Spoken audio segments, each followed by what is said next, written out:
Hello and welcome to another edition of the Saturday Show. I'm your host, Cody Goggin, and today we're talking about one of the most important movies of all time in popular culture. We're talking about the original Star Wars. Taking place during the downfall of a galactic empire, and with inspiration from such hero's journey tales as King Arthur and the original Flash Gordon serials, Star Wars is one of the biggest Hollywood films of all time. Originally, director and creator George Lucas had wanted to direct a more modern version of Flash Gordon, but when he discovered the rights were not available, he set to creating a universe of his own. Unlike other science fiction media of the period, George created a universe that was magical and almost like that of a fantasy world. Wizards roamed the desert, and the most powerful weapon was that of a sword. Many studios turned down Star Wars, including Disney. But Lucas pushed forward with the help of his friend and filmmaker, Francis Ford Coppola. Originally, Luke Skywalker was named Luke Starkiller, but the movie was always intended to be part one of a series.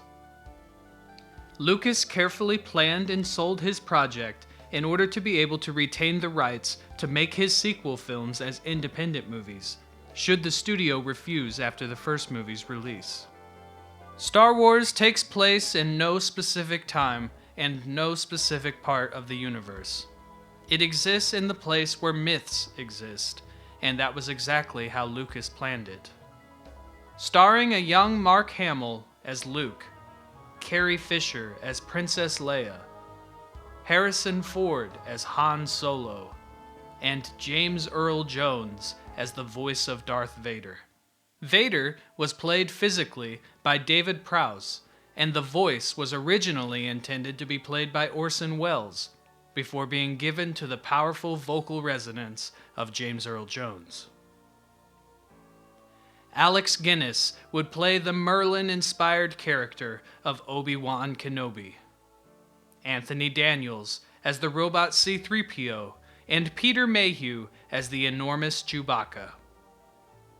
Legendary actor Peter Cushing would also appear as Grand Moff Tarkin. In 1975, Lucas formed his own visual effects company called Industrial Light and Magic, or ILM, and they would work furiously to complete the work on Star Wars demanded by its ambitious storytelling. Makeup, miniatures, and set design were all pushing the limits of 1970s movie-making technology. The process of filming the movie nearly caused George Lucas to experience heart trouble, and for a short while he was ordered to rest. Also during production, Mark Hamill was in a car accident, and the scars on his face forced the filmmakers to only film him from one side.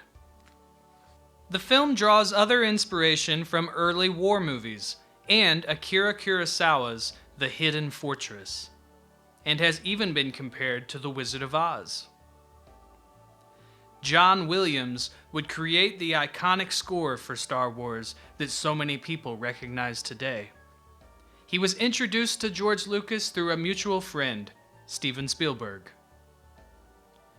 Star Wars became one of the biggest movies of all time and spawned a franchise that is still growing to this day. Over the years, it's gained new fans as parents introduce it to their children, and the story of Luke Skywalker continues to fascinate people around the globe. Video games, comic books, novels, toys, and everything in between have been made, as well as a hit television show such as The Mandalorian. So let's talk about our special feature for today. Let's talk about the man who made the movie, George Lucas.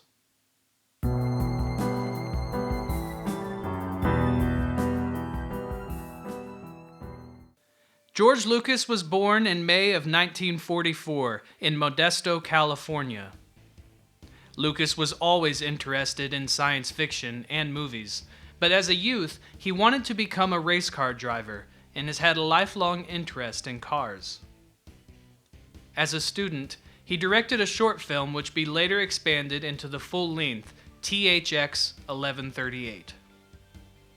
The movie failed to move much ground, but his next picture, American Graffiti, would put Lucas in the spotlight and bring him the opportunity to make his Star Wars film.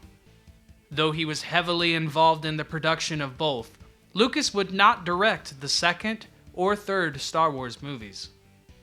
But his newly founded company, Lucasfilms, would begin its path to becoming one of the most influential and groundbreaking studios in filmmaking. George Lucas also worked closely with his friend Steven Spielberg on all of the Indiana Jones movies. He also has credits on Willow, The Land Before Time, and Jim Henson's Labyrinth. ILM would be one of the forerunners in filmmaking technology, and Lucas would aid in the invention of new filming techniques that affected all of Hollywood over many decades. LucasArts would also spearhead new video games, and Pixar would begin its journey under Lucasfilms before being sold to Steve Jobs and Apple. Lucas returned to directing to create the Star Wars prequel movies, which again were leaps forward in filmmaking advancements. But after their lukewarm reception, Lucas would back away from ever again directing such large movies. He did, however, craft the Clone Wars animated series, which advanced 3D animated television and told mature Star Wars stories for audiences of all ages. Lucas eventually sold his company and all its creative assets to Disney, and was not heavily involved with the making of the newer Star Wars films, outside of as the role of consultant.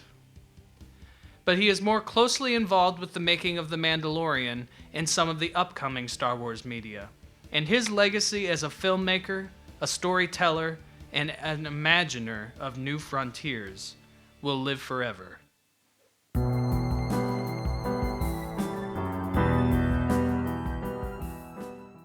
This week, our album of the week is In Search of the Lost Chord by the Moody Blues. This album was the follow-up after the enormous success of the Moody's previous record, Days of Future Past. Like that album, In Search of the Lost Chord is a concept album about grand journeys and freeing of the mind. The album features no orchestra like the last record, but it does feature an array of instruments performed by the band itself. The mellotron features prominently on many of the songs. Themes of space travel and hallucinations abound in this wild 1960s trip.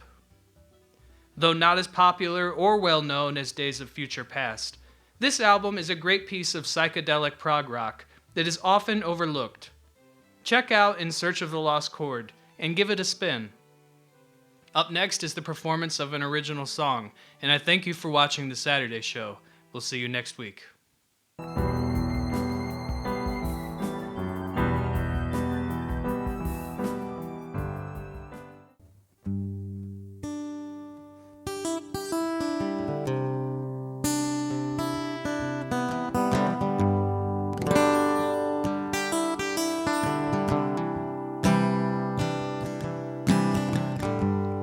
hope someday you see the promised land. I hope someday you might understand.